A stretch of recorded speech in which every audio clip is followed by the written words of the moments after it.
अस्सलाम वालेकुम।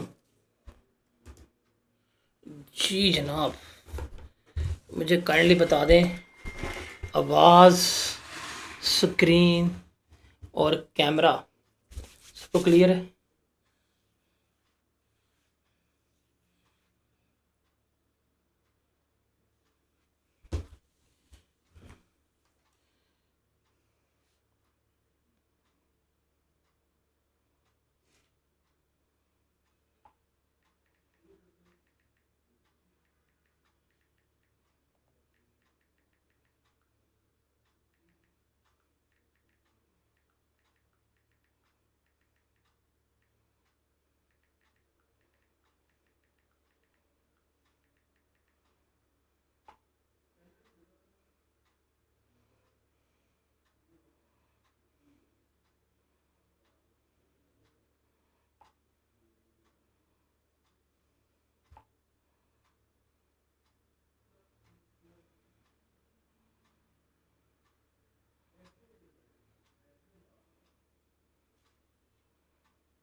जी जनाब, कैसे हैं आप लोग?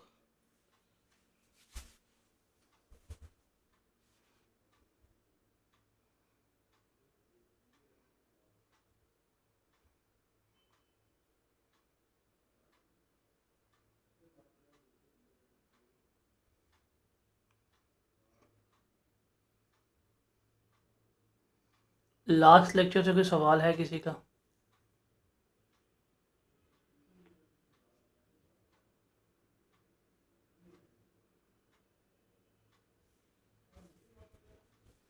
जिसने परसों क्लास नहीं ली?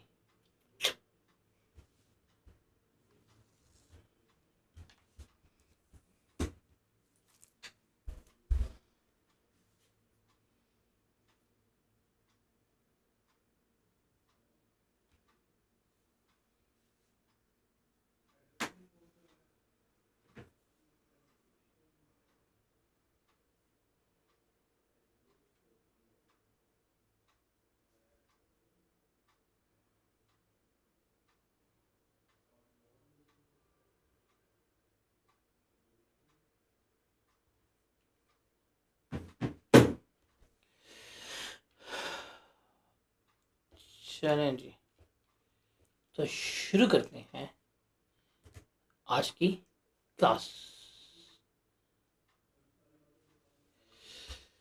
हमने अभी तक जितना डिस्कस किया है, हम सारी कहानी डिस्कस करके आए थे कि परचेज़ कर रहे हैं, सेल कर रहे हैं, हम डिस्कस करके आए थे। हमने ये भी पढ़ लिया कि जब हम कोई चीज़ परचेज़ करेंगे तो उस वक़्त हम उसके ऊपर क्या पे करेंगे, इनपुट टैक्स जो है वो हम पे कर रहे होंगे। जब हम कोई चीज़ परचेज़ करेंगे, हम क्या पे करेंगे, जो हमारा इनपुट टैक्स होगा हम उसको पे कर रहे होंगे। और जब हम सेल करेंगे तो हम क्या करेंगे, हम आउटपुट टैक्स जो है वो रिसीव करेंगे। और हकीकत में होता क्या है, आउटपुट टैक्स में से इनपुट टैक्स जो है वो हम लेस करवाएंगे, बाकी जो है वो हमने पे करना होगा। ये सारा कुछ हमने डिस्कस आउट करके आया हुए हैं। अब प्रैक्टिकली क्या होता है?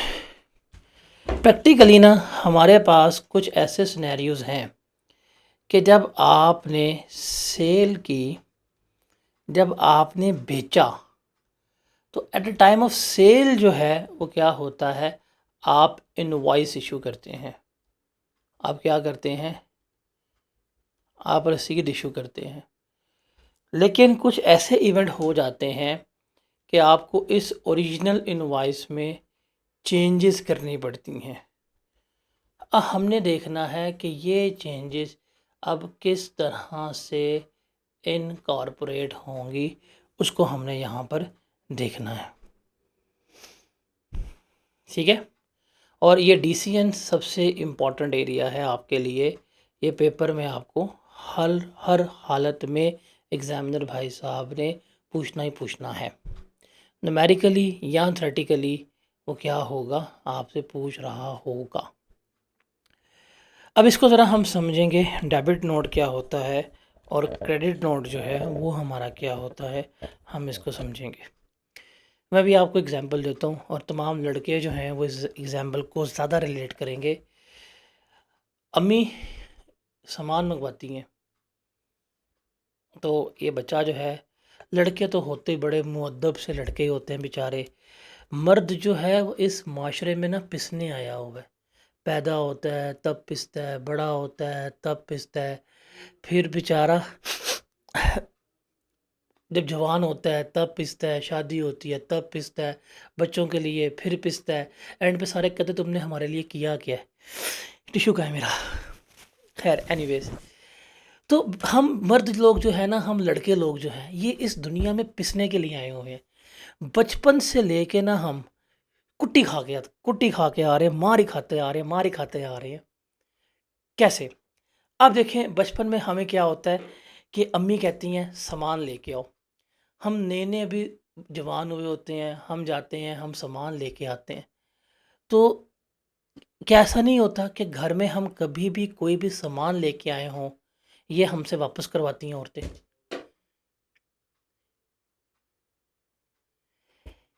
औरतों को जब तक खरीदी हुई चीज़ वापस ना करवा लें, सुकून नहीं मिलता इनको। वापस करवाती किसके ज़रिए हैं? हम लोगों से करवाती हैं। पिसता कौन है? हम लोग पिसते हैं। किसकी सेल्फ रिस्पेक्ट की धज्जियाँ उड़ती हैं? हमारी उड़ती है। किसकी ईगो तबाह बर्बाद होती है? हमारी होती है। लेकिन करना तो हमें पड़ता है। फिर वो कहते हैं जी मर्द ने किया क्या भाई, दुनिया में सबसे जो है ना पिसा हुआ तबका वो तो मर्द ही है। बचपन से लेके बुढ़ापे तक हम लोग ही पिसते आ रहे हैं। अब ये सबसे मुश्किल मरहला जो है ना, वो क्या है हमारा? वो ये है कि जिसमें हमने सेल्स रिटर्न करनी होती है। अब ये सेल्स रिटर्न का इवेंट क्या होता है? ये सेल्स रिटर्न का इवेंट क्या होता है, वो हमने यहाँ पे देखना है। हम दुकानदार के पास जाते हैं, दुकानदार से हम सामान खरीदते हैं, वो हमें रसीद देता है। हम बड़ी खुशी-खुशी लेके आते हैं, अम्मा देखिए मैं सामान ले आया, ये हो गया, ऐसे हो गया, ऐसे हो गया। अम्मी पकड़ती हैं, वापस करके आ, नहीं चाहिए। फिर हम क्या करते हैं, हम वापस जब दुकान के ऊपर सामान वापस करने जाते हैं, तो फिर ना एक टेंस मूवमेंट आती है बिटवीन दुकानदार और बिटवीन यू, कि जिसमें आप उसको लुक दे रहे होते हैं, वो आपको लुक दे रहा होता है और आप उसे शॉपर निकाल के कहते हैं कि सर ये चीज़ वापस कर लें। ऐसे होता है कि नहीं होता? जब आप उसको वो चीज़ वापस करते हैं, वो आपसे सामान पकड़ता है, फिर आपको पैसे वापस करता है, फिर जो आपकी उसने रसीद पकड़ी होती है, उस रसीद को रिवाइज़ करता है, फिर आपकी और उसकी दोबारा एक लुक्स जो है एक्सचेंज होती हैं, फिर वो आपको अगली दफ़ा सामान नहीं देता। ऐसा होता है कि नहीं होता?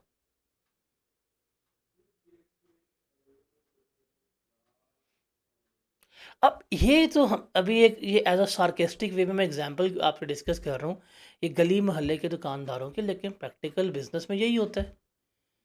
प्रैक्टिकल बिज़नेस में यही होता है, आप सामान खरीद रहे हैं, बेच रहे हैं, उधार पे ले रहे हैं, उधार पे बेच रहे हैं, इनवॉइस इश्यू हुई है, इनवॉइस में चेंजेस आ रही हैं।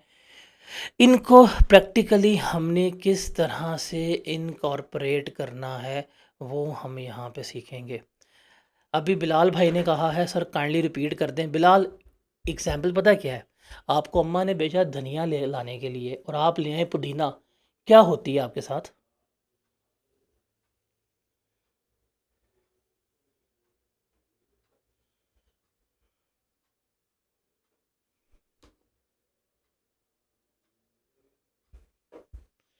बिलाल भाई, अम्मा ने कहा धनिया लेके आओ और आप लेके आओ पुदीना, क्या करेंगी अम्मा?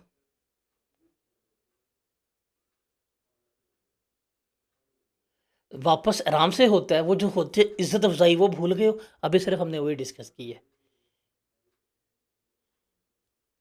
मैं तो बताता हूँ, मुझे मैंने तो घर में बॉयकॉट कर दिया हुआ है।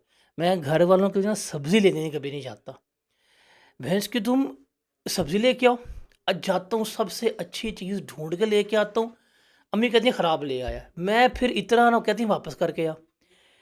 अब वापस मेरे से होती नहीं है, तो मैं क्या करता हूँ, मैं घर से बाहर निकलता हूँ, वो सब्ज़ी किसी गरीब को दूँगा और फिर किसी और से जाके ले आऊँगा, वापस नहीं करूँगा मैं। अपनी भी सेल्फ रिस्पेक्ट है यार, दुकानदार के पास जाके वापस करूँ मैं? और अक्सर होता क्या है, वापस करवाने का मसला नहीं होता। उससे लड़ के बहस करके ना मैंने धनिया लिया होता है फ्री में, और अम्मा ने जब सब्ज़ी वापस भेजनी होगी, धनिया निकाल लेंगी, आलू खाली वापस भेज देंगी। अब भाई साथ धनिया देके वापस करो। या मुझे कॉफ़ी पीनी है इकराम भाई।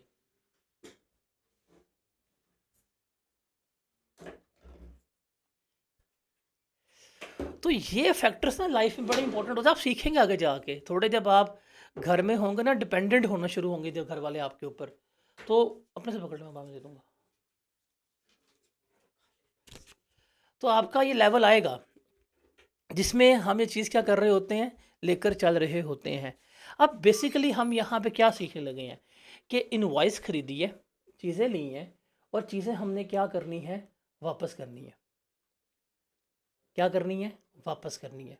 आपने अक्सर देखा होगा जब भी आप आउटलेट्स वगैरह पे जाते हैं, जब आप इनसे सामान खरीदते हैं, इन्होंने अक्सर लिखा होता है कि इतने दिनों में रिटर्न करवा लो, और जब रिटर्न करवाओगे तो रसीद का होना आपके पास लाजमी है, लिखा होता है।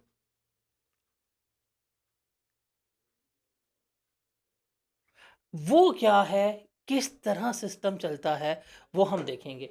आप अपने माइंड में कोई भी ऐसी दुकान लेके आए जिसके यहाँ पे कंप्यूटर लगा हुआ है, जो आपको कंप्यूटराइज इनवॉइस जो है इशू कर रहा होता है, ज़रा उसको अपने माइंड में लेके आए।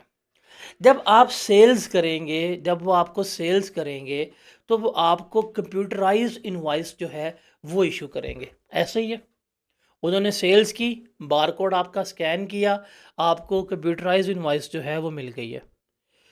अब जब वो एक इनवॉइस जो मिलेगी ना आपको, वो आपकी सेलर, लेकिन बैकएंड के ऊपर पूरा सिस्टम उसका अपग्रेड होगा। आपको जो सामान बेचा है, आपकी जो सेल्स है, लेकिन बैकएंड पे आपकी सेल्स रिकॉर्ड कर रहे, पूरा सिस्टम अपग्रेड होगा। उसका इन्वेंट्री आउट हो जाएगा, उसकी कॉस्ट ऑफ सेल्स कैलकुलेट होगी, बाकायदा ईआरपी सिस्टम डेवलप हुए होते हैं, बीच में सेल्स रिकॉर्ड हो जाएगी, कॉस्ट ऑफ सेल्स आ जाएगी, एक्सपेंसेस आ जाएंगे, पूरा सिस्टम डेवलप हो जाएगा। ऐसे ही होगा।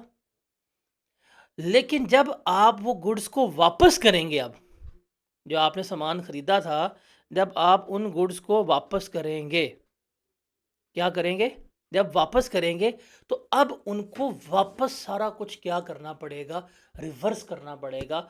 वो हमने क्या करना है, यहाँ पर सीखना है। तो this is one of the most important area. अभी रिसेंट अटेम्प्ट में autumn 2024 question number 7 part number B, इसी में से कंसेप्चुअल थ्योरेटिकल क्वेश्चन आया है, जो बच्चों का अभी as of now one of the worst attempted question जो है ट्रीट हुआ है सेल्स टैक्स में थ्योरेटिकली। अभी हम पहले सेल्स को समझते हैं, फिर हम सेल्स रिटर्न को समझेंगे। कंसेप्चुअली इसको सीखना है आपने मेरे साथ, ताकि आपको कोई बाद में दिक्कत जो है वो पेश ना आए। तो पहले हम एग्जांपल लेते हैं सेल्स की। फॉर एग्जांपल हम लेते हैं मंथ, एज्यूम करते हैं हमारे पास मंथ जो है, कौन सा मंथ लें, अगस्त का ले लेते हैं।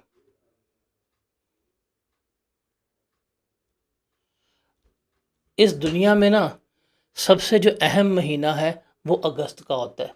भाई की बर्थडे आती है 1 अगस्त को, तो इससे अहम महीना कोई भी नहीं। मेरी हर एग्जाम्पल में अगस्त होगा। उस दिन दुनिया में ना, दुनिया ब्लेस हुई थी FRK से। तो my birthday month is one of the best month in this world. तो अगस्त।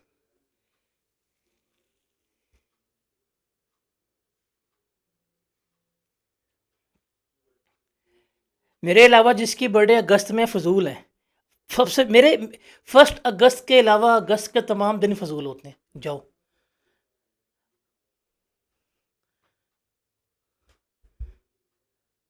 क्योंकि 1 अगस्त को ना अकाउंट में पैसे भी आते हैं, इसलिए ज़्यादा अच्छी होती है।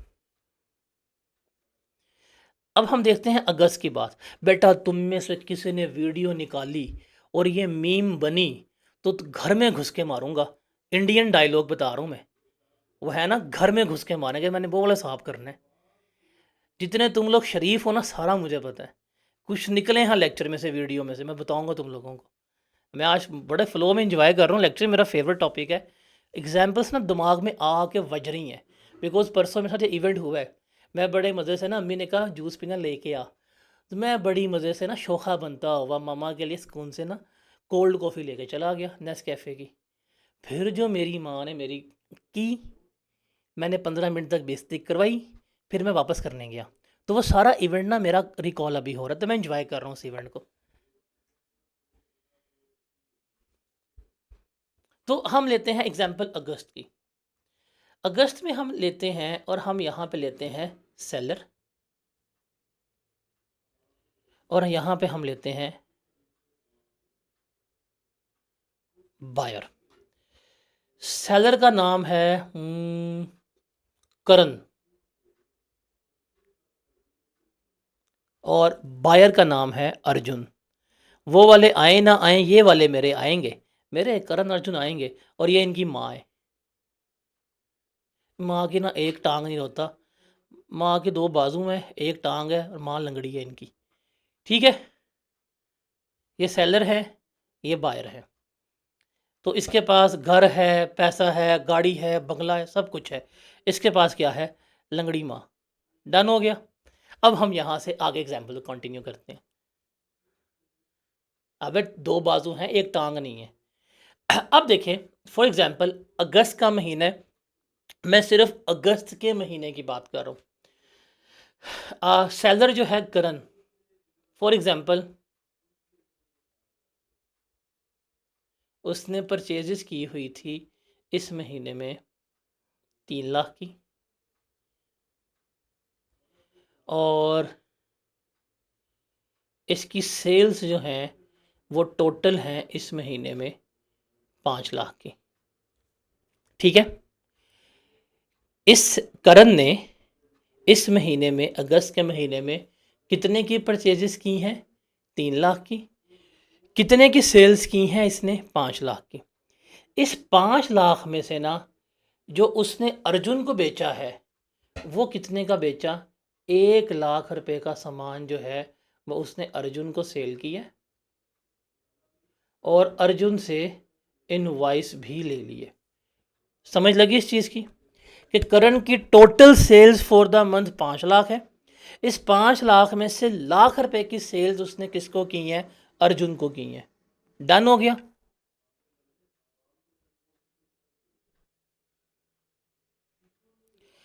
अब हम बात करते हैं करण की। जब ये अपनी सेल्स टैक्स रिटर्न जमा करवाएगा, इसका आउटपुट टैक्स कितना आएगा बताएं ज़रा। 5 लाख के ऊपर 18% रेट लगाएं, आपका टैक्स कितना आएगा?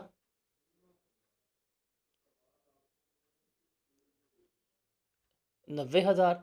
90,000 इसका टैक्स आएगा। इसने परचेजेस की थी 3 लाख की, इसने 3 लाख के ऊपर 18% के हिसाब से टैक्स कितना पे किया होगा बताएं? 54,000। ये अपने आउटपुट टैक्स में से जो इसका इनपुट टैक्स है 54,000 वो लेस करवाएगा, और रिमेनिंग जो है वो क्या कर देगा? गवर्नमेंट को पे कर देगा। कितना बनेगा ज़रा बताएं? 36,000 ये पे कर देगा। इससे सारे एग्री करते हो करण की ट्रांजैक्शन से?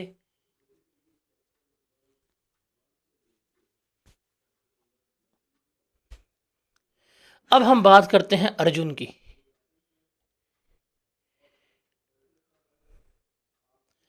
अर्जुन ने कितने का सामान खरीदा है? 1 लाख का। तो अर्जुन की परचेजेस जो हैं वो हुई 1 लाख रुपया। इस 1 लाख के ऊपर 18% के हिसाब से अर्जुन ने कितना पे किया होगा?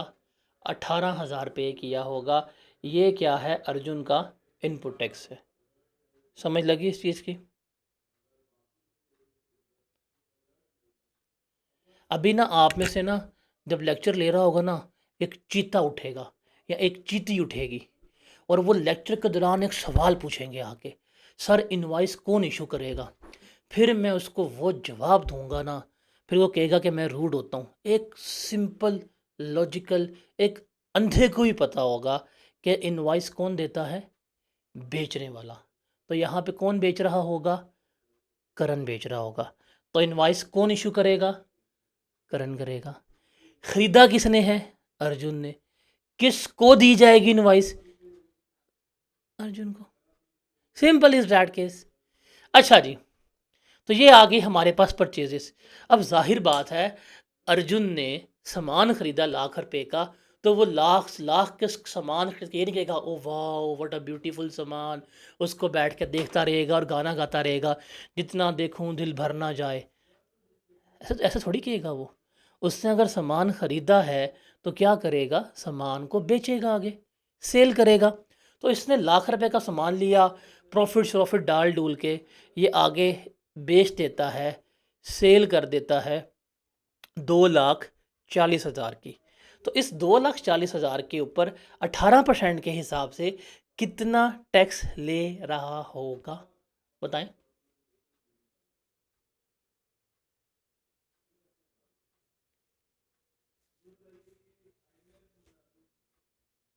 43,200।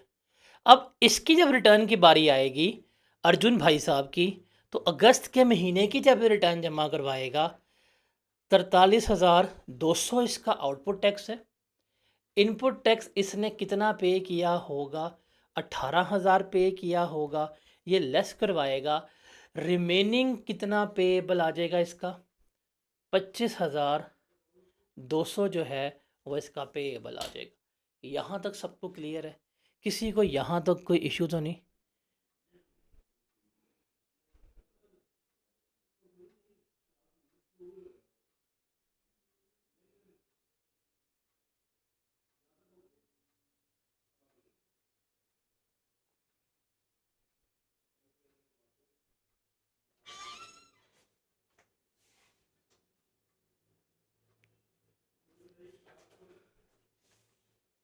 मेरी क्लास चल रही है, डिस्टर्ब नहीं करना, बच्चे वेट कर रहे हैं। आप कर आप कर सकते भी नहीं था, आप कर सकते भी नहीं था।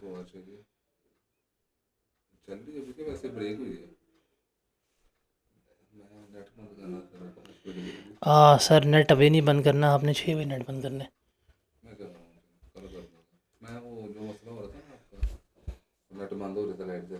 मैं क्लास करा लूँ?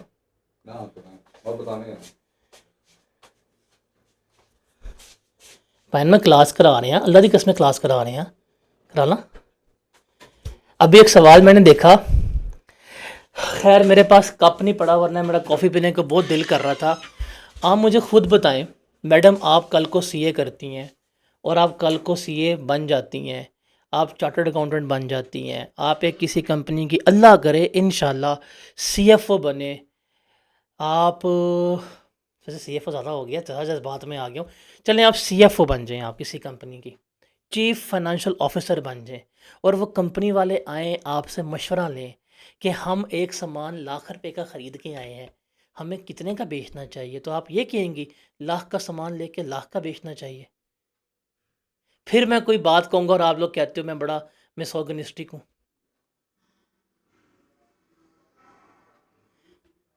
मैंने कुछ नहीं कहा, मैंने कुछ बोला ही नहीं है। मैडम आप सीएफओ हैं हमारी कंपनी की, हमारी चीफ फाइनेंशियल ऑफिसर हैं। हम बैंकक्रप्ट हुए अल्हम्दुलिल्लाह आपकी दुआओं से, आपकी करतूतों से होंगे। आप हमारा ख़रीदा हुआ सामान लॉस पे बेचेंगे, डोंट वरी। मुझे यकीन है, मेरे ये है ना मेरे नए चार्टर्ड अकाउंटेंट्स आने वाले, ये जो मेरे नन्हे नन्हे वोटर्स हैं, ये पढ़ क्यों रहे हैं? ये मुस्तकबिल में बैंकक्रप्ट कराएंगे हर बंदे को जाके। हद है यार।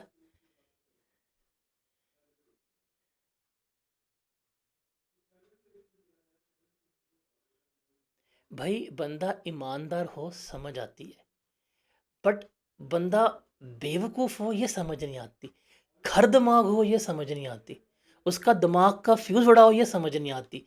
लाख रुपए का ख़रीद के कोई बंदा 50,000 का बेच सकता है? अगर कोई बंदा लाख रुपए की चीज़ ख़रीद के 50,000 रुपये का बेचे ना, तो उसका ना नंबर पकड़ना आपने। एक सलमान खान की मूवी है क्योंकि आई गेस जिसमें वो पागल होता है, बेड नंबर 47 समथिंग होता है, उस मूवी में उसका राब्ता करवाएं और उसको उस पागल खाने में एडमिट करवा दें। यही है ना? अल्लाह के बंदो क्या कर रहे हो? यहां तक क्लियर है? ये सारा कुछ अगस्त में हुआ, ये क्लियर है? ये सारे ट्रांजैक्शंस जो हैं अगस्त में हुई है, ये क्लियर है कि अगस्त का महीना एंड हो गया। करण भाई साहब सेलर ने अपनी रिटर्न जमा करवाई, 36,000 रुपया उसने पे कर दिया।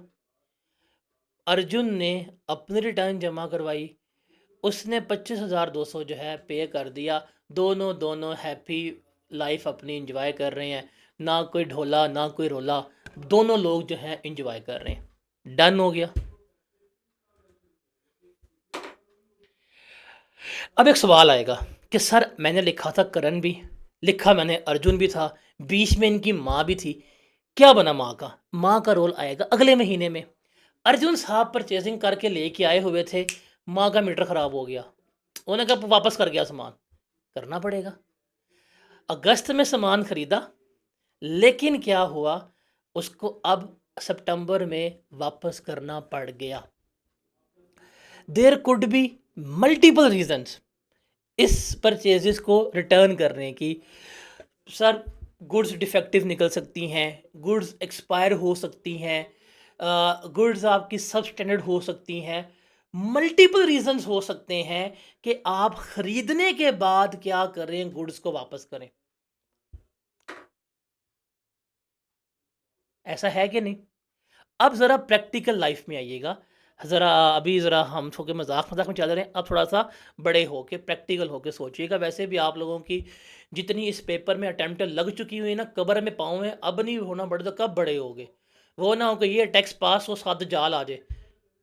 तो ज़रा बड़े होके प्रैक्टिकली देखें, आपने सामान परचेज किया है तो क्या ये रिटर्न होगा?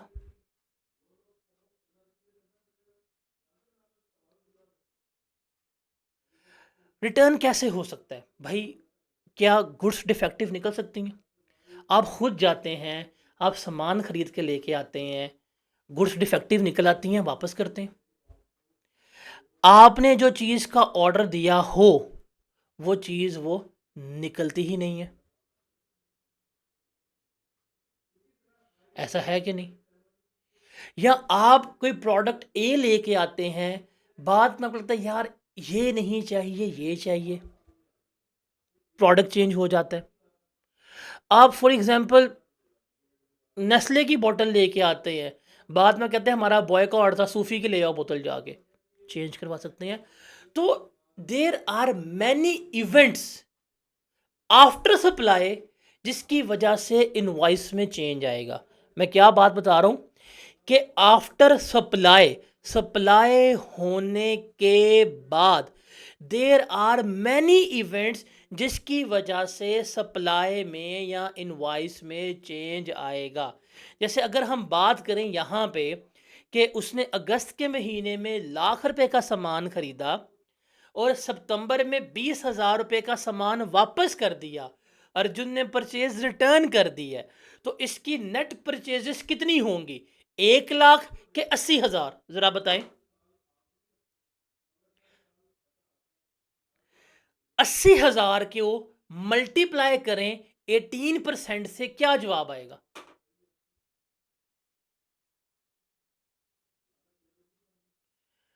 अब इसका असल में टैक्स 80,000 की गुड्स खरीदी हैं, 14,400 बनता है, लेकिन इसने तो 18,000 क्लेम किया हुआ है।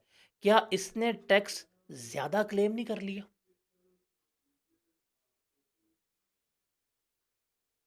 तो अब मसला है कि नहीं, क्योंकि वो तो एडजस्ट कर चुका हुआ है और गुड्स भी वापस कर दी हैं।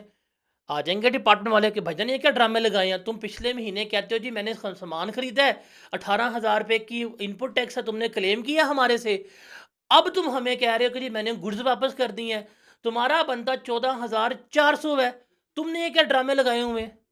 एडजस्ट करके दो। ऐसा है कि नहीं? सेकेंडली मुझे आंसर बताएं कि जब ये 20,000 रुपए का सामान अर्जुन करण को वापस कर देगा, तो करण ने अपनी सेल्स 1 लाख की रिकॉर्ड की थी, उसको 20,000 की गुड्स वापस आ गई हैं, इसकी सेल्स कितनी होंगी?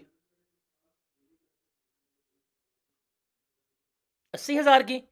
अब 80,000 के ऊपर इसका टैक्स कितना बनना चाहिए था? 14,400। लेकिन उससे तो 18 लिखा हुआ है। अब ये कहेगा कि भाई मैंने तुम्हें लाख, अब ये क्या कहेगा करण कि तुम्हें मैंने डिपार्टमेंट वालों को लाख की सेल्स की थी, टैक्स मैंने ज़्यादा पे कर दिया था, सेल्स तो मेरी कम है, 80,000 रुपये की है, क्योंकि उस मनहूस ने मुझे गुड्स वापस कर दी हैं। ये इसने टैक्स ज़्यादा क्लेम कर लिया हुआ है, इसकी गुड्स की परचेजेस जो हैं कम हुई हैं। तो now this is the problem कि जब इनवॉइस रिवाइज हो गई है तो सेलर का आउटपुट टैक्स जो है वो क्या हो गया है, ज़्यादा है। अब वो कम होना चाहिए। बायर ने इनपुट टैक्स ज़्यादा क्लेम किया हुआ है, वो भी क्या होना चाहिए, कम होना चाहिए। अब हमने क्या करना है, इसको एडजस्ट करना सीखना है। ये एडजस्टमेंट कैसे होगी, उसके लिए हम क्या करेंगे, debit and credit note issue करेंगे।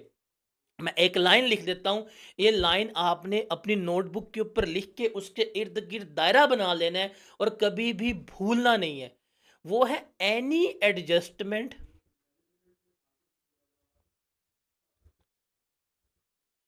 इन इनवॉइस और रिटर्न आफ्टर सप्लाई will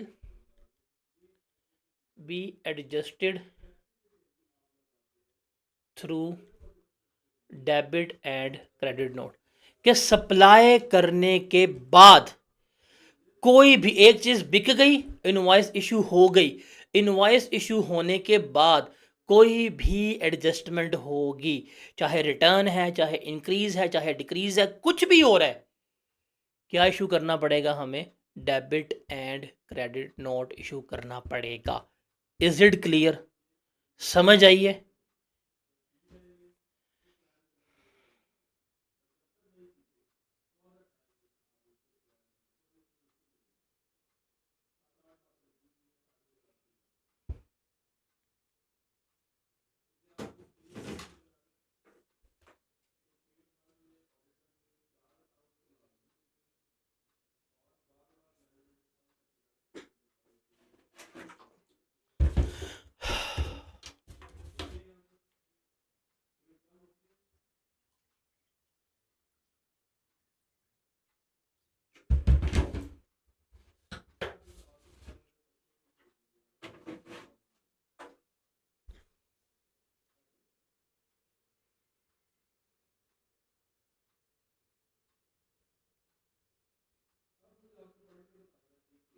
समझ आई? पूरी कहानी समझ आई है आपको क्या चल रही है? पूरी कहानी, लाइक ये इस दुनिया में हो क्या रहा है।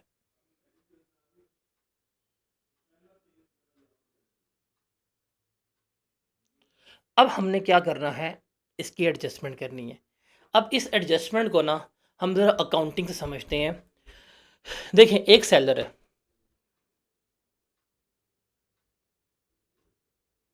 जब सेलर गुड्स क्या करता है, सेल करता है, तो क्या जर्नल एंट्री पास होती है, इसको ध्यान से सुनना है आप लोगों ने और इसको नोट डाउन करना है। मैं अभी तक किसी भी अंग्रेज़ी वाली लाइन पे नहीं गया, मैं सारा कुछ जो है वो क्या कर रहा हूँ, मैं आपको अभी कंसेप्ट को डिस्कस कर रहा हूँ।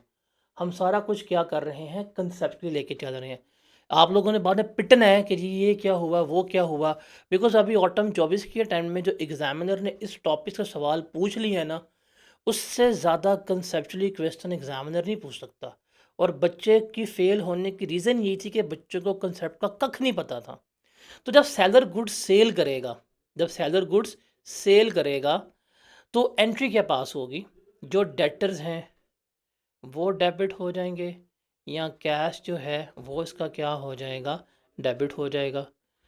और सेल्स जो हैं वो हमारी क्या होंगी, क्रेडिट हो रही होंगी। ऐसे ही है। और जब वो सेल करेगा, सेल करते हुए जो ये डॉक्यूमेंट इशू करेगा, इसे कहेंगे इनवॉइस। क्या कहेंगे? इनवॉइस इशूड कह रहे होंगे। Is that clear?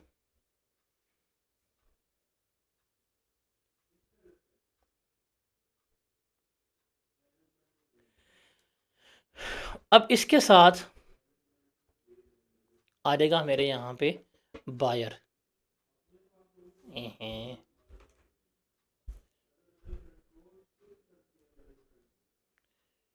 बायर ने क्या की हैं? गुड्स बाय की हैं, खरीदी हैं। ये अपनी एंट्री क्या पास करेगा? ये अपनी एंट्री क्या पास करेगा? इसकी परचेजेस जो हैं वो क्या होंगी? डेबिट हो जाएंगी।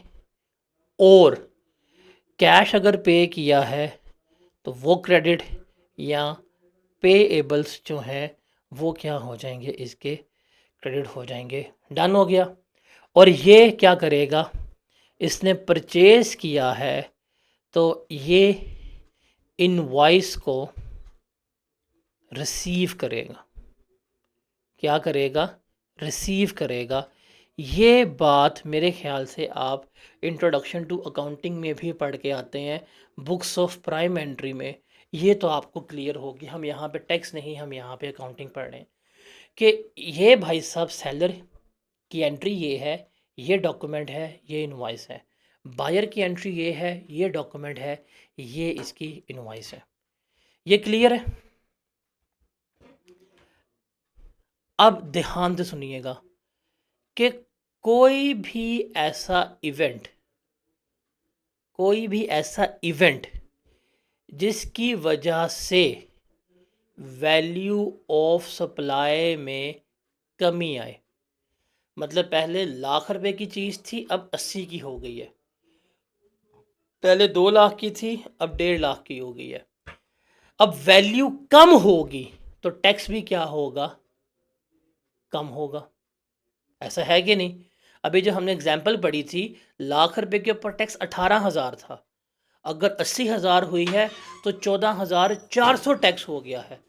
तो अगर वैल्यू कम होगी तो टैक्स भी क्या होगा? हमारा कम होगा। अब बता रहा हूं, ध्यान से सुनिएगा। कोई भी ऐसा इवेंट जिसकी वजह से मेरी वैल्यू ऑफ सप्लाई कम हो, और वैल्यू सप्लाई कम होने का मतलब है सेल्स टैक्स भी कम होगा। अब इसकी एग्जांपल क्या हो सकती है? देखो, अगर आपने सेल्स रिटर्न हो गई हैं, सेल्स रिटर्न होगी, पहले लाख की सेल्स थी 50 की वापस हो गई, तो सेल्स कितने की होगी? 50 की होगी। वैल्यू में कमी आएगी, टैक्स में क्या होगा? आपका कम होगा। आपकी गुड्स की क्वांटिटी में चेंज आ गया, आपकी गुड्स की नेचर में चेंज आ गया, आपकी गुड्स की क्वालिटी में चेंज आ गया। पहले आपने ऑर्डर दिया हुआ था नॉर्मल 1.5 टन के एसी का, आपने कहा नहीं, मुझे 1.5 टन का एसी नहीं चाहिए, मुझे 1 टन का एसी चाहिए। अब 1.5 टन की कीमत ज़्यादा है, 1 टन की कीमत कम है, वैल्यू क्या हो गई है? कम हो गई है। पहले आपने ऑर्डर दिया था इन्वर्टर एसी का, बाद में आपने कहा मुझे चाहिए नॉर्मल एसी, वैल्यू क्या हो गई है? कम हो गई है। पहले आपने कहा था 200 चीज़ें चाहिए, अब आपको चाहिए 150, क्या हो गई है? वैल्यू कम हो गई है। कोई भी ऐसा इवेंट जिसकी वजह से वैल्यू कम हो रही है, सेल्स टैक्स भी क्या होगा? कम होगा। तो रिमेंबर, इसमें क्या करना पड़ेगा जब ये इवेंट होगा?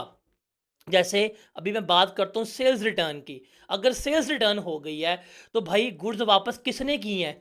बायर ने की हैं। गुड्स किसको वापस हुई है? सेलर को हुई है। तो अगर परचेज रिटर्न या सेल्स रिटर्न वाला सीन है, या आप in short value of supply कम हो रही है, अगर ये वाला सीन है, तो बायर भाई साहब जो है वो क्या इशू करेंगे? He will issue a debit note. ये क्या इशू करेगा? डेबिट नोट इशू करेगा। एक पर्चा लिखेगा, उस पर तमाम डिटेल्स फिल करेगा और भेज देगा कि भाई ये तुम्हारी मैंने गुड्स वापस की हैं, ये इतने की गुड्स हैं, ये पर्चा है, पकड़ लो। ये डेबिट नोट इशू करेगा। वो किसके पास आएगा? जो सेलर है इशू इसके पास आएगा। जब सेलर वो गुड्स को रिसीव करेगा तो ये भाई साहब क्या करेंगे? ये बंदा क्रेडिट नोट जो है वो इशू कर रहे होंगे। तो इन शॉर्ट सेल्स रिटर्न्स हो तो सेलर क्या करेगा, क्रेडिट नोट इशू करेगा, बायर क्या करेगा, डेबिट नोट इशू करेगा। और ये इवेंट जिसमें वैल्यू वगैरह कम हो रही है, that should be made with in 180 days of invoice. जब आप ओरिजिनल रसीद इशू करोगे, उस रसीद इशू करने के बाद 180 दिन के अंदर अंदर आप ये एडजस्टमेंट करवा सकते हैं। 180 दिन के अंदर आप गुड्स जो हैं वो वापस कर सकते हो, आपकी सेल्स रिटर्न एक्सेप्ट हो जाएंगी। 180 दिन के अंदर क्वांटिटी चेंज हो सकती है, नेचर चेंज हो सकती है, क्वालिटी चेंज हो सकती है। मतलब कोई भी ऐसा इवेंट जिसकी वजह से आपकी वैल्यू सप्लाई कम हो रही है, वो 180 डेज में होना चाहिए। फॉर एग्जाम्पल, अगर आपने सेल्स की हैं और आपकी इनवॉइस इशू हुई है 1 अगस्त 2024 को, अब ये इनवॉइस आपकी इशू हुई है 1 लाख रुपए की। अब इस इनवॉइस में कोई भी चेंजेस लेके आनी है, वो इस इनवॉइस के 180 दिन के अंदर अंदर आनी चाहिए। मतलब अगस्त के आ जाएंगे आपके पास 31 दिन, सितंबर के आ जाएंगे आपके पास 30 दिन, अक्टूबर के आपके पास आ जाएंगे 31 दिन, नवंबर के आपके पास आ जाएंगे 30 दिन, दिसंबर के आपके पास आ जाएंगे 31 दिन, और जनवरी बताएं कब आएगी? 27। 27 जनवरी को क्या टाइम पूरा हो जाएगा इसका? 180 डेज। तो आपके पास टाइम होगा 27 जनवरी 2025 कि वो कोई सेल आपने 1 अगस्त 2024 में की है, इसमें कोई भी एडजस्टमेंट वैल्यू में कमी की, मतलब इस लाख को 80 करना है, 50 करना है, गुड्स वापस करनी है, कुछ भी है, वो मैक्सिमम 27 जनवरी तक कर की जा सकती है। और मतलब क्या है 27 जनवरी का, कि जब वापस होंगे तो बायर क्या देगा, डेबिट नोट देगा, और जो सेलर है वो क्या देगा, आपका क्रेडिट नोट इशू कर रहा होगा। Is that clear?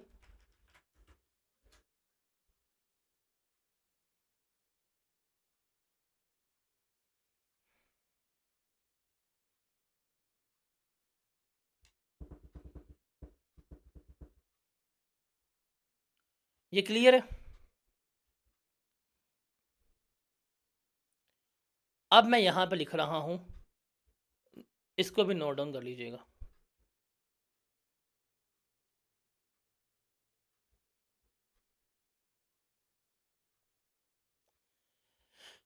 कि कोई भी ऐसा इवेंट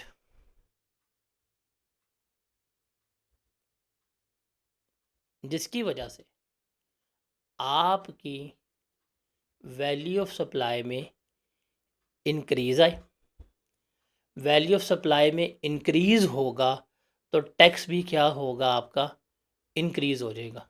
हो सकते हैं फॉर एग्जांपल आप ऑर्डर दे के आए थे 1 टन के एसी का, बाद में आपका मूड चेंज हो गया, आपने कहा नहीं 1.5 टन का एसी जो है वो चाहिए आपको। 1 टन का एसी सस्ता है कि 1.5 टन का एसी सस्ता है?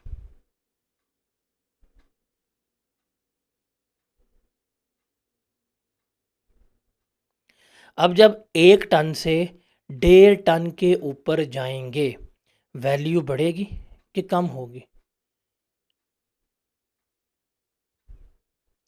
अब वैल्यू बढ़ेगी। 1 टन का एसी 1 लाख का था, 1.5 टन का एसी जो है वो 2 लाख का होगा, तो हुकूमत को टैक्स कम आएगा कि ज़्यादा जाएगा? देखें, जब यहाँ पे कमी आएगी ना तो टैक्स में कमी आएगी, गवर्नमेंट का नुकसान होगा। बड़े तेज़ हैं, उन्होंने कहा भाई 180 दिन के अंदर ये एडजस्ट करवाना है।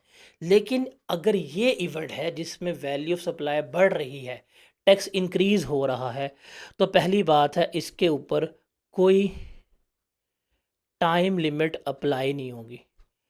चाहे तुम 10 दिनों बाद कर लो, 20 दिनों बाद कर लो, 30 दिनों बाद कर लो, 100 के बाद कर लो, 150 के बाद कर लो, तुम्हें साल बाद याद आए, कहते हैं कर लो, कोई टाइम लिमिट अप्लाई नहीं होगी। और इस कंडीशन में जो सेलर है वो क्या इशू करेगा, डेबिट नोट, और बायर जो है वो क्या इशू करेगा? Credit note. ये चीज़ आपने याद रखनी है। Is that clear? ये इस वक्त जो आपकी स्क्रीन के ऊपर लिखा हुआ है ना, इसकी बेशक स्क्रीनशॉट ले लीजिएगा। This is the most important area जो इस पूरे कंसेप्ट का क्रक्स है, जो हमने यहाँ पर रिकॉर्ड करना है।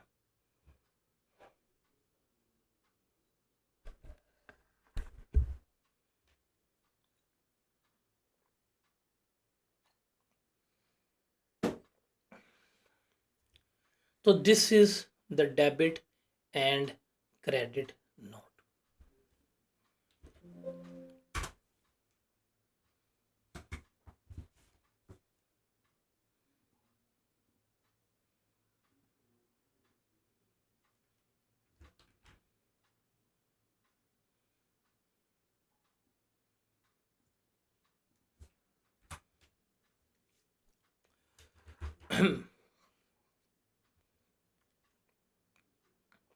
सर स्क्रीन क्लियर नहीं है। भाई स्क्रीन क्लियर है, आपका मुस्तकबिल जो है वो क्लियर नहीं है।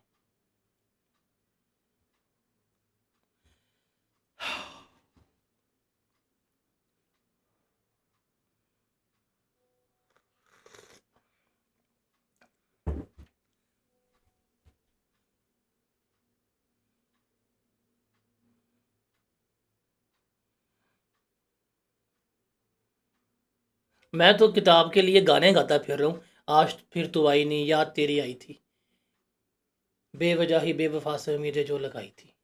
मैं तो किताब के लिए आज कल ना तलहा अंजुम बन के बैठा हूँ। और मैं तुम्हें क्या कह सकता हूँ?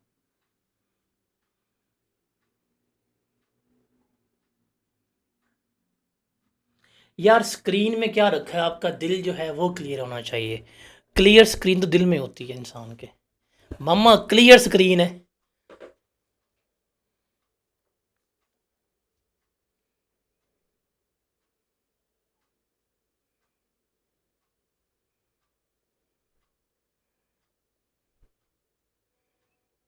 यार अगर मैं स्टैंड अप में आ गया ना, तो जो आपका बैकअप करियर है ना, जिसमें आप कभी कुछ कर सकते हैं, वो भी फ्लॉप हो जाएगा। तो मैं चाहता हूँ कि अगर आप ये ना कर सके, तो कुछ जाके स्टैंड अप में ही कर करा कर थोड़ा बहुत कमा लीजिएगा। तो मैं आपका हक नहीं मारना चाहता भाई।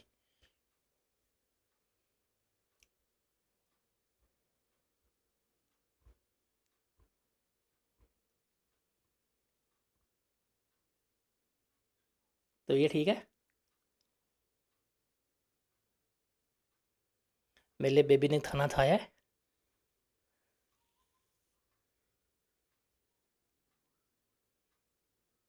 हाँ जी हाँ जी, अब लीव कर दें, लीव कर दें। बिकॉज अभी तो मैंने क्लास आगे लेके चलनी है 6 बजे तक। आप लीव कर दें प्लीज़। मैं तो चाहता हूँ आप लोग लीव करें, क्योंकि जितना मैंने अच्छा कंसेप्ट डिलीवर कर दिया है ना, ये आपके ख्वाबों में आएगा। आप मुझे दुआएं देंगे आंसुओं के साथ कि अब आप इसके ऊपर एग्जाम में नहीं फंस सकते। यार देखिए, मुझे टेक्स्ट अच्छा लगता है। I can make that subject very interesting. I can make that subject very boring. बताओ क्या करना है? बोरिंग करना है कि अच्छा करना है? मैं तो आज इंजॉय कर रहा हूँ अपने टेक्स्ट को।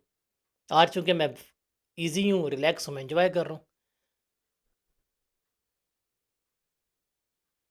मैडम आप रहने दें, मिस पलवशा आप तो रहने ही दें ना। आप जैसा सीएफओ होगा ना, तो इलॉन मस्क ना पाकिस्तान आएगा, दरबार के सामने बैठेगा और अपने एआई के रोबोट से भीख मंगवाएगा।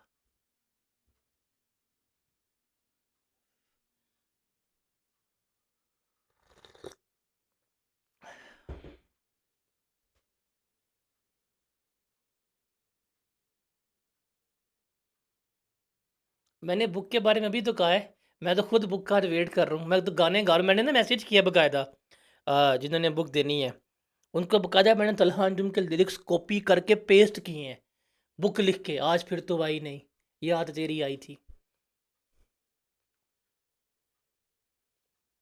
और वो कहता सर लाइट गई हुई है, बस लाइट का वेट कर रहा हूँ। फिर उसका मैंने वो बात कही है कि उसने मुझे अभी तक सीन करके इग्नोर किया है।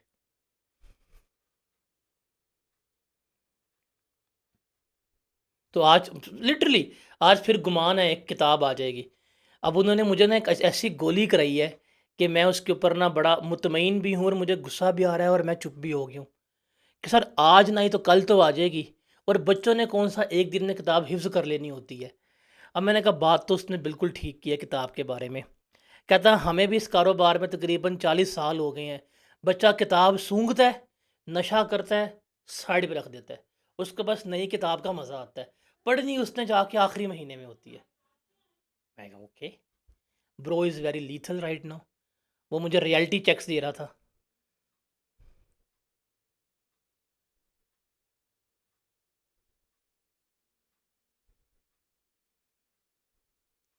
अब उसने आज का तो वादा था, आज का वादा तो उसका वफ़ा नहीं हुआ। अब उसने मुझे फ्राइडे की कमिटमेंट की है कि फ्राइडे को आपके पास किताब हर हाल में पहुंची होगी। प्राइस इज़ इकोनॉमिकल, प्राइस उसने मुझे बता दी है। आई गेस बीच में मैं थोड़ा सा ना अपना इन्फ्लुएंस इस्तेमाल करूँगा प्राइस की, और मैं प्रॉफिट मार्जिन सारा रिमूव करवा दूंगा, बिकॉज मैं बुक कभी भी प्रॉफिट के लिए नहीं कमाता। मैं कभी भी बुक प्रॉफिट पे नहीं लिखता।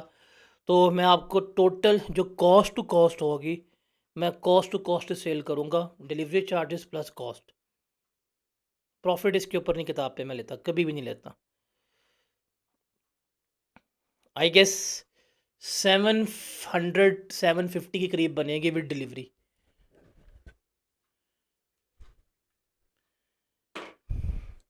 तो यही मुझे कॉस्ट पड़ी है। 340 सफ़े हैं। अब 340 सफ़ों की कॉस्टिंग कर लें।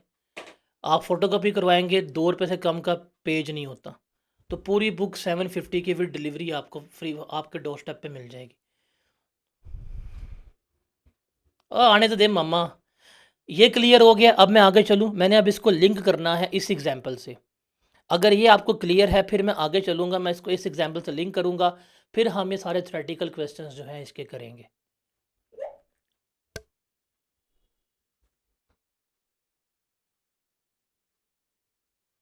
ये क्लियर है?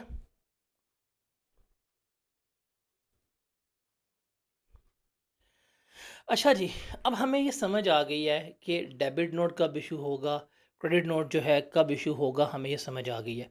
अगर मैं इसको समराइज़ करके लिखना चाहूँ ना, तो मैं यहाँ करके ना इसका एक समराइज वर्जन जो है वो लिख सकता हूँ।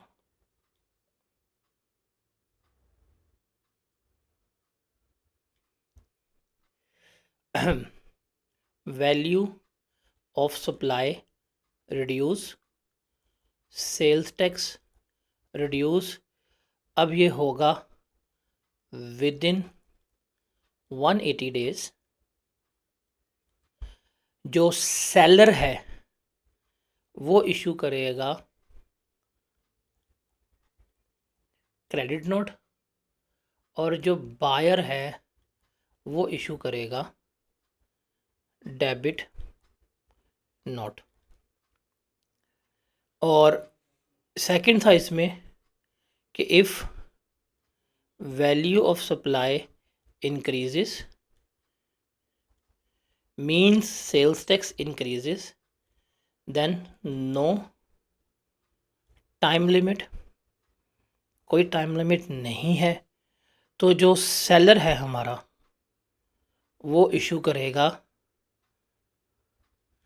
डेबिट नोट, और बायर जो है वो इशू करेगा क्रेडिट नोट।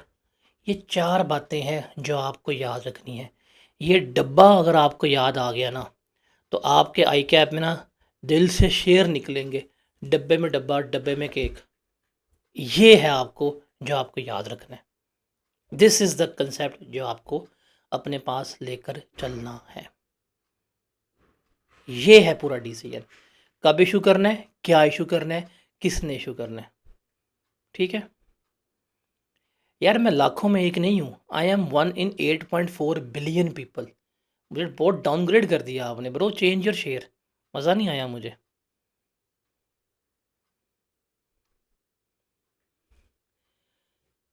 ये क्लियर है?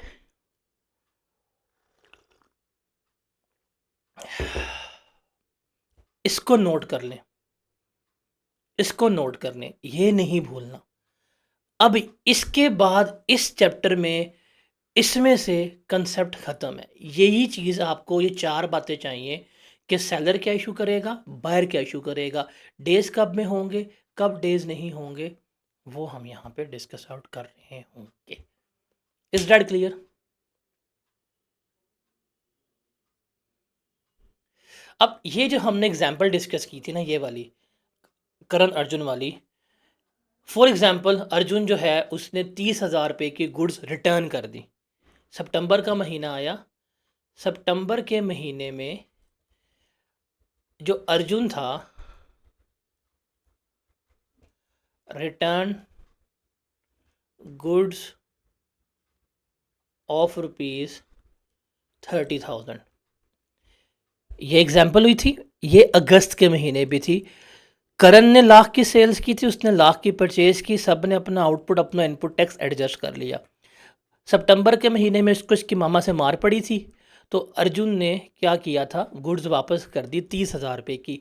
अब हम देखेंगे सितंबर में इसको किस तरह से एडजस्ट किया जाएगा, वो देखेंगे। पहली बात है, क्या ये रिटर्न वाला इवेंट 180 डेज में हो रहा है कि नहीं हो रहा? हो रहा है। अब गुड्स रिटर्न हुई हैं, वैल्यू कम हुई है, वैल्यू कम होगी, टैक्स कम होगा, ये सारा कुछ 180 डेज में होना है। अब एग्जाम्पल लेते हैं कि जो हमारा करण था, मेरे करण अर्जुन आएंगे, आज करण अर्जुन रोते होंगे कि भाई मैंने क्या मूवी बनाई, तुमने मुझे कहाँ ला कर गड़ा लगा दी है। खैर, करण की सितंबर के महीने की ना, हमारे पास डाटा आ गया, सेल्स आ गई जी। उसकी सेल्स थी 7 लाख रुपए की करण की, और करण की परचेजेस जो हैं वो थी 4 लाख रुपए की, और इसको 30,000 रुपये की गुड्स रिटर्न हुई हैं। तो इसकी सेल्स रिटर्न कितनी आई हैं हमारे पास? 30,000 रुपये की आई हैं। ठीक है, और हम यहाँ पे बात करते हैं अर्जुन की। अर्जुन की सितंबर के महीने की सेल्स जो है वो 5 लाख रुपए की थी। इसने इस महीने जो सामान परचेज वगैरह की थी वो इसने 3 लाख की थी, और इसने कुछ परचेज़ रिटर्न भी की हैं इस महीने में। परचेज़ रिटर्न जो इसकी हैं वो कितने की हुई हैं? 30,000 की हुई हैं। ऐसे ही है ना, समझ, डाटा की समझ आई? जब ये इवेंट होगा, जब ये अर्जुन रिटर्न करेगा, तो ये इस बंदे को गुड्स वापस भेजेगा कि जी ये आपका सामान है, ये गुड्स पकड़ लें, और साथ डेबिट नोट भेज देगा कि ये नोट है, इसलिए मैं आपको क्या कर रहा हूँ, वापस कर रहा हूँ। और जब इसको वापस आएंगी तो ये क्या करेगा, इसकी सेल्स रिटर्न्स हैं, ये भी नोट बनाएगा और इसको नोट दे देगा कि ठीक है, मैंने इनको क्या कर लिया, सेल्स को वापस कर लिया। अब हम आते हैं कि जब ये अपनी अब रिटर्न जमा करवाएंगे सितंबर की। अब अर्जुन की बात करें तो इसका आउटपुट टैक्स कितना आएगा? 5 लाख की सेल्स की थी, 18% के हिसाब से इसका आउटपुट टैक्स कितना बनेगा?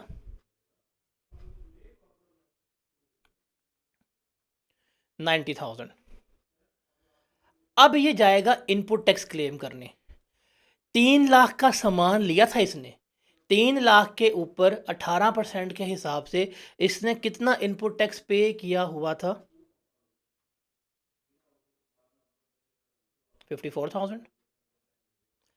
ये जब 54,000 क्लेम करने जाएगा ना, डिपार्टमेंट वाले आ जाएंगे, कहेंगे भाई इधर आ, इधर आ, तूने पिछले महीने लाख रुपए की परचेज शो की थी, तूने 18,000 का इनपुट टैक्स क्लेम किया था, अब तूने 30,000 की गुड्स वापस कर दी हैं। इसका मतलब तेरी जो परचेजेज हैं, तूने लाख की परचेज की, तूने 30 की गुड्स वापस कर दी, तेरी तो परचेजेज हुई ही 70,000 की हैं। 70,000 के मुताबिक तेरा इनपुट टैक्स कितना होना चाहिए था, ज़रा बताएं? 12,600। तूने कितना क्लेम किया है? 18,000। कितना क्लेम किया? 18,000। क्योंकि भाई तूने पिछले महीने तो इनपुट टैक्स सारा क्लेम कर लिया है, जो तूने गुड्स वापस की हैं उसका इनपुट टैक्स यहाँ से लेस करवाओ। परचेज रिटर्न कितने की हमारी परचेज रिटर्न हुई है? 30,000 की। 30,000 का 18% लगाओ, कितना आता है? 5,400। तो इस महीने के इनपुट टैक्स में से ये रिटर्न का इनपुट टैक्स लेस होगा। नेट आंसर कितना आता है बताएं ज़रा।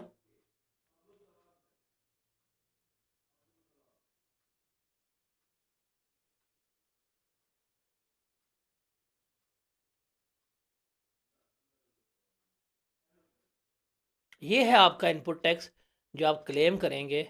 बाकी आपको क्या करना पड़ेगा? पे करना पड़ेगा। कितना आएगा पे करने के लिए? 41,400 पे किया जाएगा। तो समझ आई कि किस तरह से रिटर्न की एडजस्टमेंट की जाएगी। अब हम आते हैं इस भाई के ऊपर जिसका सेल्स वापस हुई है। इसकी अगर हम बात करें आउटपुट टैक्स की, तो 7 लाख के ऊपर 18% का रेट लगाओ, क्या जवाब आता है?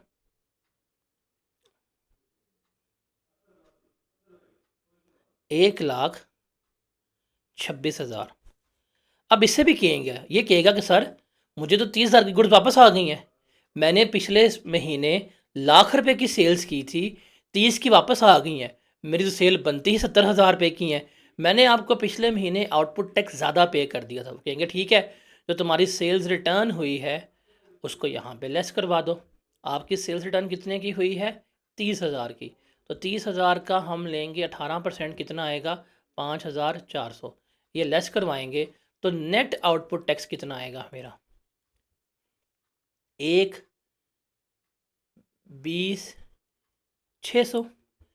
इसमें से हम क्या लेस करवाएंगे? अपना इनपुट टैक्स। इनपुट टैक्स कितना था? 4 लाख का 18%, 72,000 आएगा। ये 72,000 हम इसमें से ये लेस करवाएगा और रिमेनिंग ये क्या करेगा? गवर्नमेंट को पे कर देगा। कितना बनेगा?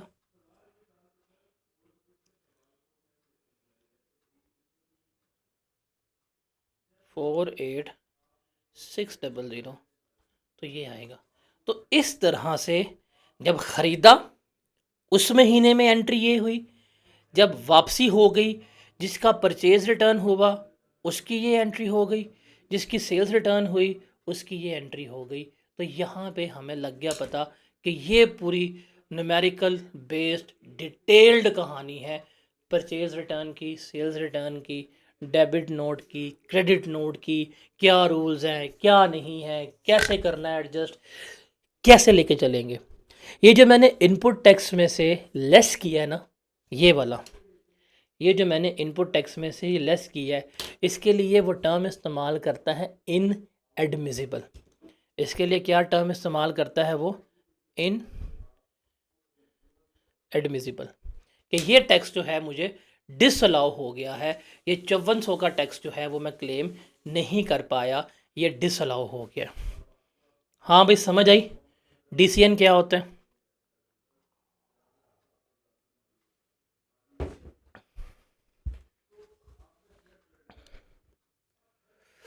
अब है यहाँ पे ये थ्योरेटिकल क्वेश्चन है, अब ये आपने रीड करने हैं क्योंकि मैंने ये सारी डिस्कशन कर ली है कि debit note and credit note कब इशू होगा। कहता है where a registered person has issued a tax invoice, कि अगर उसने कोई टैक्स इनवॉइस इशू की या रिटर्न जमा कराई, उसमें कोई भी चेंजेस आ जाए, कोई भी मॉडिफिकेशन आ जाए, कि अब गुड्स कैंसिल होगी, रिटर्न होगी, नेचर चेंज होगी, वैल्यू चेंज होगी, या कोई भी ऐसा इवेंट हुआ, तो हमें क्या करना पड़ेगा? Debit and credit note issue करना पड़ेगा। फिर जो इसने ये लाइन लिखी है ना, मैंने आपको बड़ी खूबसूरत वे में यहाँ पे बता दी है कि अगर वैल्यू सप्लाई कम होगी सेल टैक्स कम होगा, विद इन 180 डेज एडजस्ट करना है। इसमें सेलर जो है वो इशू करेगा क्रेडिट नोट, बायर जो है वो इशू करेगा डेबिट नोट। और अगर हमारी वैल्यू बढ़ रही है तो फिर क्या होगा? फिर कोई टाइम लिमिट अप्लाई नहीं होगी, सेलर भाईजान डेबिट नोट देंगे, बायर भाईजान जो है वो क्या देंगे? क्रेडिट नोट दे रहे होंगे।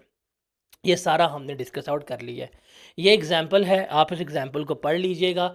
अच्छा समटाइम्स क्या होता है, ये एग्जाम्पल थी, सेलर रजिस्टर्ड है, बायर अनरजिस्टर्ड है। अब क्या होगा?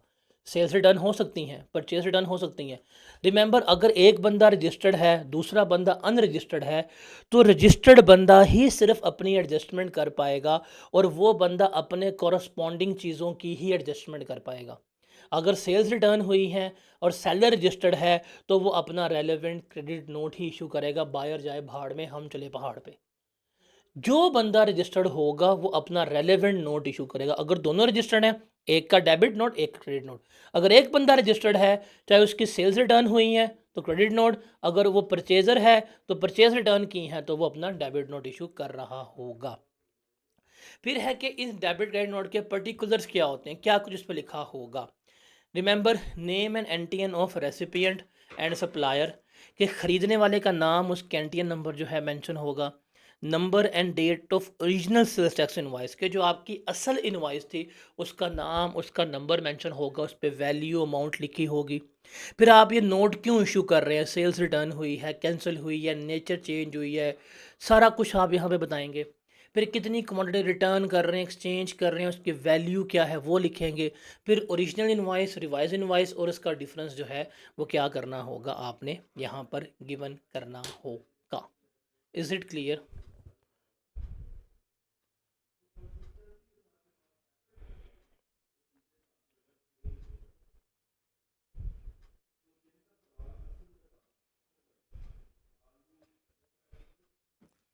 अब ये देखें, हमारा टॉपिक ख़त्म हो गया। अब इसमें से सवाल जो आए हुए पेपर में वो देखें। Where for any valid reasons the supply the value of supply or the amount of sales tax mentioned in the sales tax invoice issues was changed. Supplier issue a debit note or a credit note. Discuss the rules relating to input and output tax of the issuance of debit and credit note. मेरे ख्याल से ये rules मैंने सारे बता दिए हैं कि अगर वैल्यू चेंज हो रही है, कमी आ रही है तो 180 डेज़ में इशू होंगे। सेलर जो है क्रेडिट नोट इशू करेगा, बायर जो है डेबिट नोट इशू करेगा। ये सारी हमने यहाँ पे डिस्कशन वगैरह कर ली हुई हैं। Is that clear? फिर ऑटम 2010 में आया था। Mister Rizwan, a sales tax registered person, is carrying on business in the name of Rizwan enterprises. On 15 February 2010 he sold certain goods to his customer against which he intends to issue a credit note in the month of September 2010. Whether Rizwan can issue the credit note in the month of September. अब देखिए, रिजवान कौन है? Seller. Rizwan कौन है? Seller, बेचने वाला। और वो कह रहा है वो क्रेडिट नोट इशू करना चाह रहा है। क्रेडिट नोट इशू का मतलब क्या होता है कि वो बात कर रहा है सेल्स रिटर्न की। अब सेल्स रिटर्न का मतलब है वो 180 डेज़ में होनी चाहिए।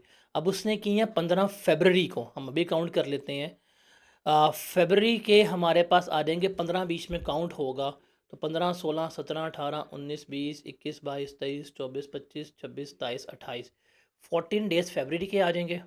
मार्च के आ जाएंगे 31 दिन, अप्रैल के आ जाएंगे 30 दिन, मई के आ जाएंगे 31 दिन, जून के आ जाएंगे हमारे पास 30 दिन, जुलाई के आ जाएंगे 31 दिन, अगस्त के आ जाएंगे मेरे पास 31 दिन। ज़रा 31 अगस्त तक काउंट करके बताएं कितने डेज़ बनते हैं।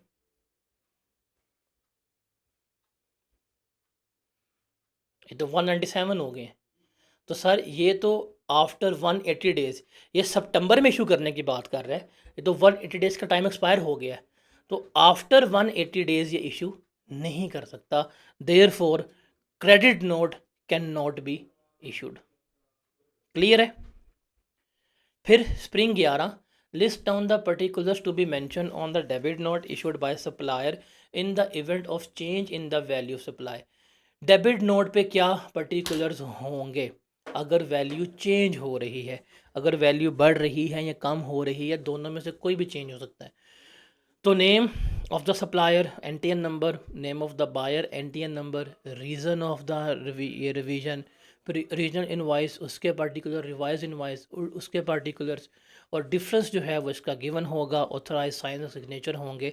आप इसे क्या कर सकते हैं, इशू कर सकते हैं। उसके बाद है ऑटम 15 का सवाल। कहता है Babar associate who is registered with inland revenue department for sales tax purpose has supplied a heavy duty motor to Mubarak Enterprises on 1 month credit. However, due to a sharp decline in petroleum prices, the price of motor has reduced by 10% in the local market. Motor की कीमतें गिर गई और उसने उधार पे बेची हुई हैं. On request from Mubarak Enterprises, Babar also finally agreed to reduce the price. उसने कहा ठीक है मैं कीमतें कम कर देता हूँ. बताएं उसको क्या प्रोसीजर फॉलो करना पड़ेगा. रिमेंबर, जब ये सवाल पढ़ोगे ना, आप लोगों में से मेजोरिटी बच्चे होंगे जो इसको कहेंगे तो डिस्काउंट की बात हो रही है, ये ट्रेड डिस्काउंट है. जो इसको ट्रेड डिस्काउंट समझेगा वो वाजिबुल फेल है. ये आपको क्लियर बात चल रही है पता कि ये इवेंट सेल्स के बाद हो रहा है. ये इवेंट कब हो रहा है? सेल्स के बाद. सेल करने के बाद इवेंट होगा, उसके लिए हमेशा डेबिट एंड क्रेडिट नोट है. अगर on the time of sale हो, जिस वक्त बेच रहे हैं on the time of sale हो, फिर हम ट्रेड डिस्काउंट लेते हैं. मतलब जिस दिन बेच रहा हूँ उस दिन कीमत कम करवानी है, डिस्काउंट ले लो. बेचने के बाद कीमत कम करवानी है तो debit and credit note issue होगा. तो वो तो 1 महीने में एडजस्टमेंट करवा रहे हैं, पॉसिबल है. क्या करेगा बाबर एसोसिएट जो है वो इशू करेंगे क्रेडिट नोट, जिसमें वो क्या करेंगे इनवॉइस के प्राइस को एडजस्ट करवा देंगे. रीज़न लिखी जाएगी, name of buyer, name of supplier, original invoice, revise invoice का डिफरेंस, ऑथराइज सिग्नेचर करके वो इशू कर सकते हैं विद इन 180 डेज. फिर स्प्रिंग 17. ऑन 2 June 2016 Abid limited inadvertently issued a tax invoice with an incidence of sales tax amounting to rupees 25,000 as the applicable tax of rupees 45,000. के tax कितना बनता था? 45,000, लेकिन आबिद लिमिटेड ने 25,000 लिख दिया. टैक्स ज़्यादा था, इन्होंने टैक्स कम लिख दिया. अब टैक्स को इंक्रीज़ करना है और ये एरर 180 दिन के बाद डिडक्ट हुआ है. कर सकते हैं एडजस्ट. हमने अभी पढ़ा है यहाँ पे कि अगर वैल्यू ऑफ सप्लाई इंक्रीज़ हो रही है, टैक्स इंक्रीज़ हो रहा है, फिर कोई टाइम लिमिट अप्लाई नहीं होती. इवन आपको 180 डेज़ के बाद भी चले पता तो आप उसे क्या कर सकते हैं? एडजस्ट कर सकते हैं. आबिद लिमिटेड जो है वो डेबिट नोट इशू करेगी और उसे क्या कर देगी? एडजस्ट जो है वो कर देगी. फिर spring 22. Shahji Limited purchases cosmetic products from Taji Private Limited in the month of October 2021. SL received a consignment of 5,000 units from TPL. उसको कंसाइनमेंट मिली है शाहजी लिमिटेड को TPL से. On delivery SL found that 50% of the items were expired. उसको लगा पता कि भाई आधे गुड्स तो एक्सपायर हैं, इनको हमें वापस करना पड़ेगा. SL TPL दोनों रजिस्टर्ड हैं, रिटर्न जमा कराते हैं. Under the sales tax rule 2006 specified document which must be issued by SL. जो SL है, जो बायर है, उसको कौन सा डॉक्यूमेंट इशू करना पड़ेगा? Also state the particulars that should be mention on the document to be issued. उस पर क्या लिखा होगा? भाई परचेज रिटर्न है, क्या इशू करना पड़ेगा? Debit note. क्या होगा? Debit note. उसके पर्टिकुलर्स क्या होंगे? Name and registration number of Shahji limited, name and registration number of Taji limited, name number of original invoice, reason of that debit note, original sign and signature. आपका जवाब जो है आ जाएगा. तो यहाँ पे हमारा debit note and credit note with all theoretical past papers and होता है. आई गेस अब आपको ये टॉपिक, ये कंसेप्ट कभी भी नहीं भूलेगा.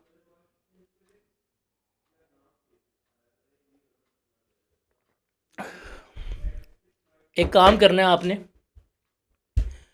ऑटम 24 का क्वेश्चन नंबर 7B कीजिएगा, देखें होता है कि नहीं होता.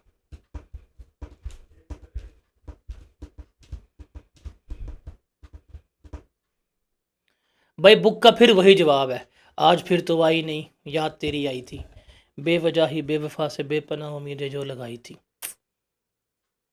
आज फिर तो एक गुमान.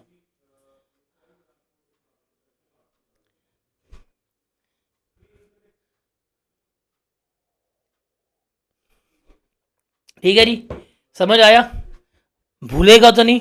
ख़ास तौर पर जो रिपीटर हजरात बैठे हुए हैं, ये वो टॉपिक है जिसमें आपकी जो है जान निकलती है. क्या मुश्किल है इस टॉपिक में? मैं 99% लोगों को जानता हूँ और मैं लिख के दे सकता हूँ कि आप लोगों को कभी भी डेबिट नोट, क्रेडिट नोट समझ नहीं आया होगा कि ये काम करता कैसे है, इसका कंसेप्ट क्या था। आप लोगों ने बस रट्टा मारा होगा और निकल गए होंगे और फिर फेल होके आ गए।